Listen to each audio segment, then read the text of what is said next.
Agora podemos perceber o grito silencioso na face desta criança que agora enfrenta a iminente extinção.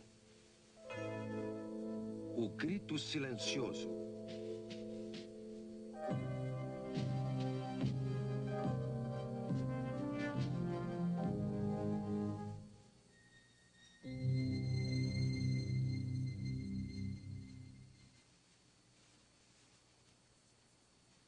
Meu nome é Bernard N. Nathanson.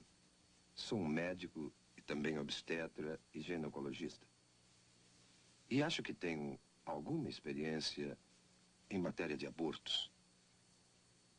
Bem, quando eu estudava medicina, em 1949, não havia uma ciência como a fetologia. Aprendemos que esta criança a nascer, o feto, era uma coisa no útero e que somente por uma questão de fé era ou não era um ser humano e se esse ser humano teria ou não qualquer qualidade bem pessoal. Mas essa história mudou desde 1970. Foi nessa época que a ciência da fetologia surgiu nos meios médicos. Surgiu pela mera apresentação de grandes e novas tecnologias, como a imagem ultrassônica, o monitor eletrônico do coração fetal, fetologia, histeroscopia, teste imunológico e uma série de outras novas tecnologias que hoje constituem, de fato, o corpo da ciência da fetologia. A imagem ultrassônica, que é a imagem do feto em movimento, tornou-se acessível à nossa clínica a partir de 1976. A sala para exames ultrassônicos consiste de uma convencional mesa de exame e do aparelhamento de ultrassom. Essa máquina que vemos aqui. A mulher grávida é colocada na mesa para o exame. O abdômen é devidamente coberto. A ponta do instrumento é colocada sobre o útero. O aparelhamento consiste basicamente de um cristal que emite ondas de som em alta frequência. E um outro aparelho que capta o eco dessas ondas. O eco é então registrado num computador que o transforma em uma série de imagens da criança a nascer. E a criança pode ser observada por uma análise linear, que é útil para a gravidez adiantada, ou por uma de setor, que é mais precisa para delinear a criança na fase inicial, como esse caso. A imagem reconstruída pelos moldes do eco é capaz de ser de uma absoluta clareza e é tão detalhada nesse instrumento que as válvulas do coração são observadas abrindo e fechando com as contrações do coração. Mães e pais, pela primeira vez, têm podido ver suas crianças antes do nascimento, com essa espetacular tecnologia. Essas tecnologias, esses aparelhos e máquinas que usamos diariamente, têm nos convencido que, sem dúvida, essa criança a nascer é também outro ser humano, outro membro da humanidade, sem distinção, de maneira alguma, a qualquer um de nós. E pela primeira vez, temos a tecnologia para ver um aborto sob o ponto de vista da vítima. A imagem ultrassônica nos permite ver isso. E assim, pela primeira vez, vamos observar como uma criança vai sendo torturada, desmembrada, desarticulada, esmagada e destruída pelos insensíveis instrumentos de aço do aborteiro. O que estamos vendo aqui é uma sequência do desenvolvimento de uma criança no estado pré-natal de vida, desde os primeiros momentos até o fim desta fase. Temos aqui uma criança de 4 semanas, de 8 semanas, de 12 semanas, de 16 semanas, 18 semanas, de 20 semanas e de 28 semanas. Como podem ver, não existe ainda uma mudança dramática na forma ou substância desse ser durante esse desenvolvimento. Essa pequena pessoa, de 12 semanas, é uma criatura, inegavelmente um ser humano.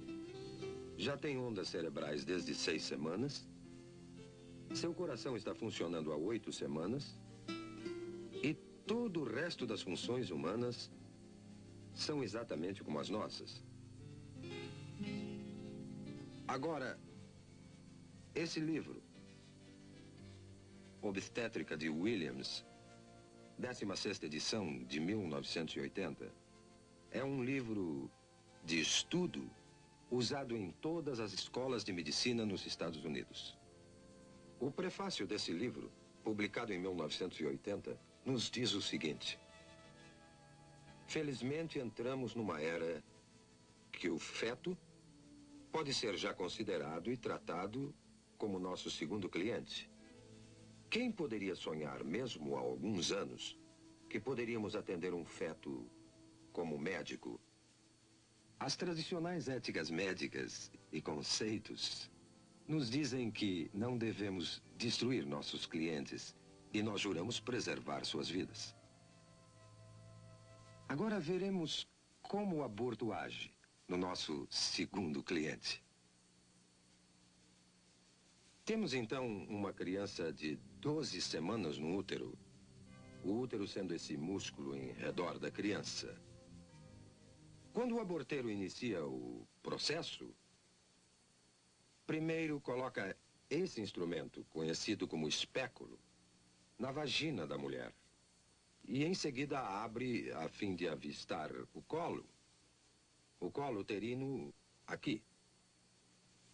Tendo avistado o colo, o aborteiro, então, pega esse instrumento, conhecido como tenáculo, firma-o seguramente com o espéculo no colo.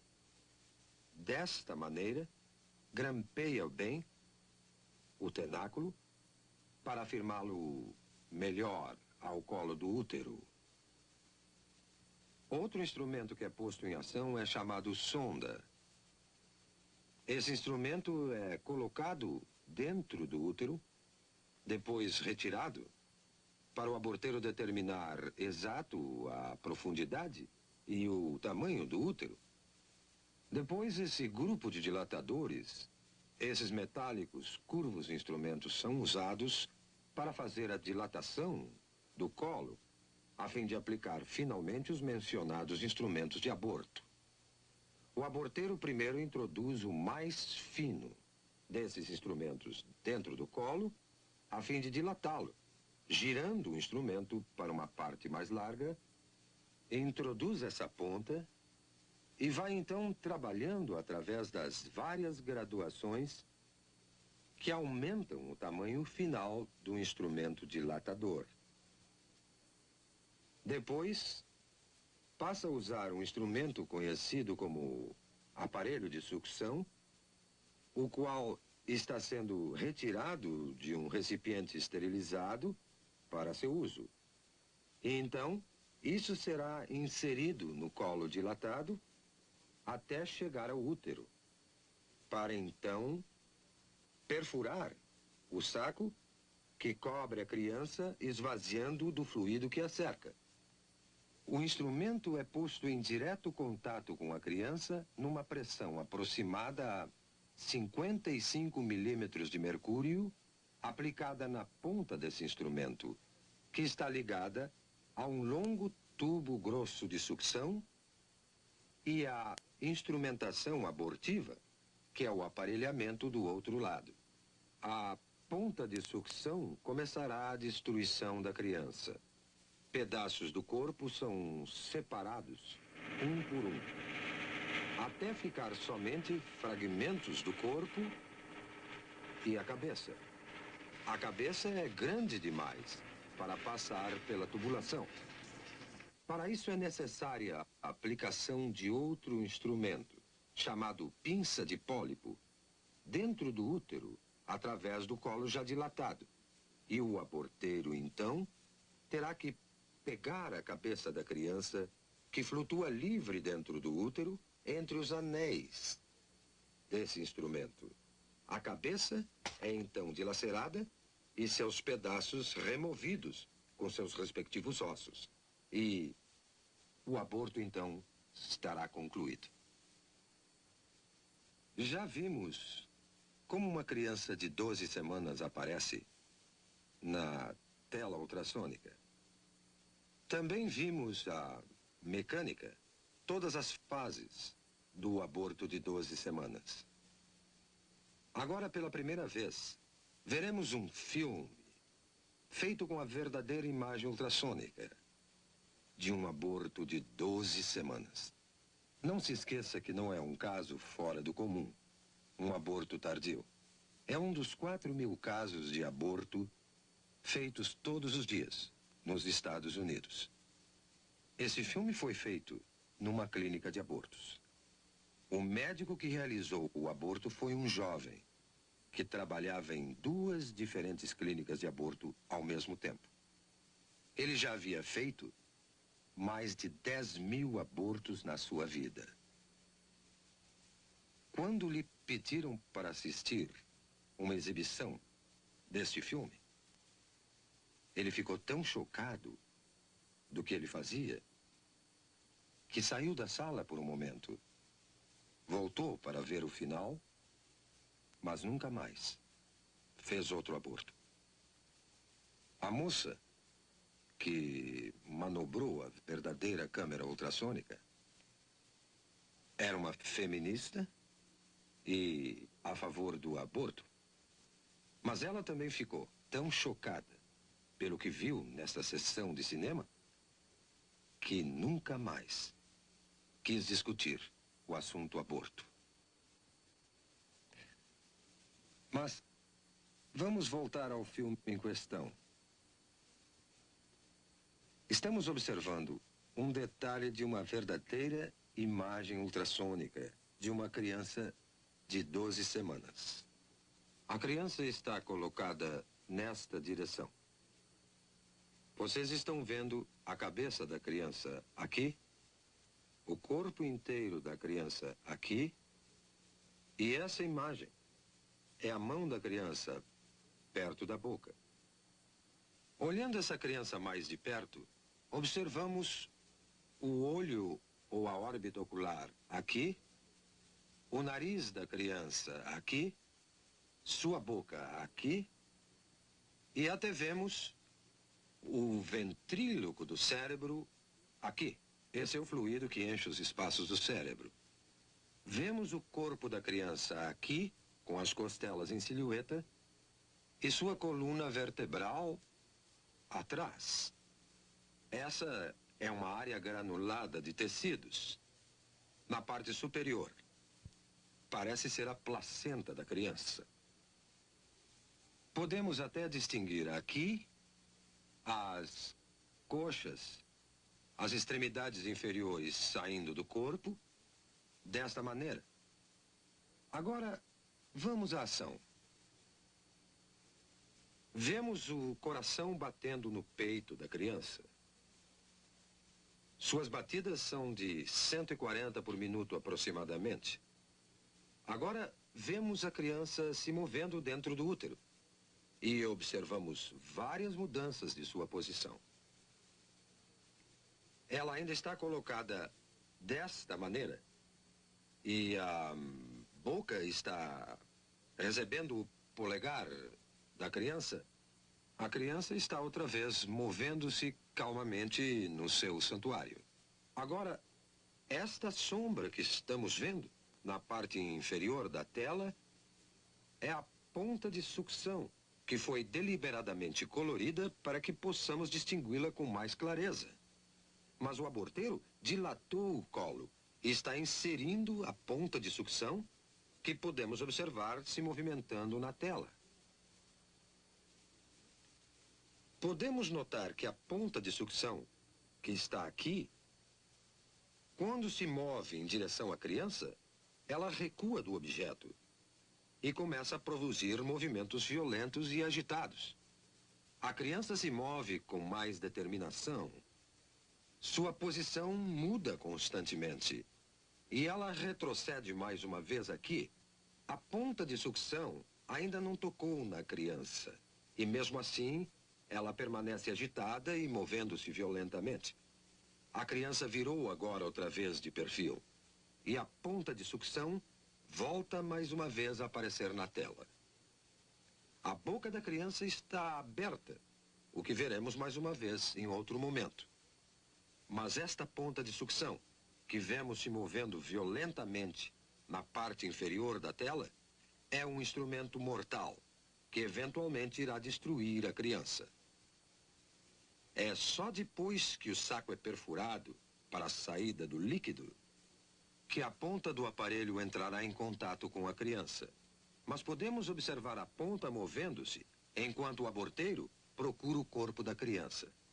Mais uma vez vemos a boca da criança aberta, como se estivesse emitindo um grito silencioso. Este é o grito silencioso de uma criança prestes a enfrentar sua extinção. Agora, as batidas do coração aumentam dramaticamente e os movimentos da criança são mais violentos, como percebendo a agressão ao seu santuário. Está se afastando e podemos vê-la movendo-se para a esquerda do útero, numa tentativa patética de escapar aos terríveis instrumentos que o aborteiro usa para extinguir a sua vida. Agora, o coração está visivelmente acelerado. Suas batidas chegam a 200 por minuto. Não há dúvida alguma que a criança percebe o perigo mortal que a espera. A membrana foi perfurada e o fluido escapou. Não se vê mais o reservatório de líquido protegendo a criança.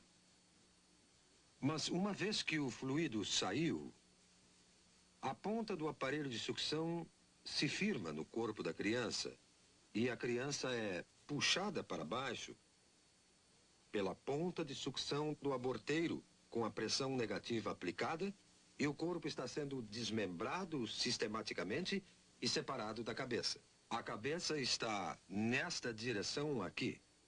Eu estou no momento delineando a cabeça. As partes inferiores já foram destruídas. E vemos a ponta de sucção brilhando de espaço a espaço na tela como uma série de ecos. Enquanto a criança está sendo empurrada de um lado para o outro. Enquanto a ponta de sucção está sendo aplicada ao corpo desta maneira e o aborteiro está exercendo sua tração na criança. A cabeça é ainda perceptível aqui. O corpo já não se pode ver. Foi separado da cabeça. O que vemos agora é a cabeça mesmo, que é chamada linha média do eco, e vários fragmentos de ossos. Mas a cabeça, que estou delineando aqui, nessa criança de 12 semanas, é grande demais para sair inteira numa peça de dentro do útero. O aborteiro terá que empregar este instrumento, a pinça de pólipo, numa tentativa de segurar a cabeça. Ele agora tentará dilacerar a cabeça com esse instrumento, dessa maneira, e remover a cabeça aos pedaços de dentro do útero. O aborteiro e o anestesista têm um código secreto entre eles, que os protege da pavorosa realidade dos fatos. O aborteiro e o anestesista se referem à cabeça da criança, que agora é chamada de número 1. O anestesista, então, perguntará ao aborteiro: o número 1 já saiu? Já acabamos? Vemos agora, intermitentemente, os dentes ou lâmina desse instrumento aparecendo nessa imagem aqui. A cabeça tende a flutuar, solta no útero. E aqui estão os dentes ou lâmina desse instrumento vindo por aqui. E a cabeça está sendo agarrada pela pinça de pólipo e puxada para baixo em direção ao colo. Agora, tudo o que vimos sobrando são simples resíduos, simples fragmentos, pedaços de tecidos que documentam que ali viveu uma vez um indefeso, frágil ser humano. Considerando o impacto do aborto na nossa sociedade, vamos olhar algumas estatísticas do que realmente aconteceu nos últimos 20 anos. Nós temos dados confiáveis indicando que em 1963, bem antes do aborto ser legalizado pela infame decisão Roe versus Wade, eram efetuados aproximadamente 100 mil abortos ilegais anualmente nos Estados Unidos, e muito poucos legais. Em 1973, o primeiro ano que a decisão Roe versus Wade prevaleceu neste país, cerca de 750 mil abortos foram efetuados. E em 1983, o último ano do qual temos completos dados, foram feitos 1,5 milhão de abortos. Agora vamos ver o aborto como indústria.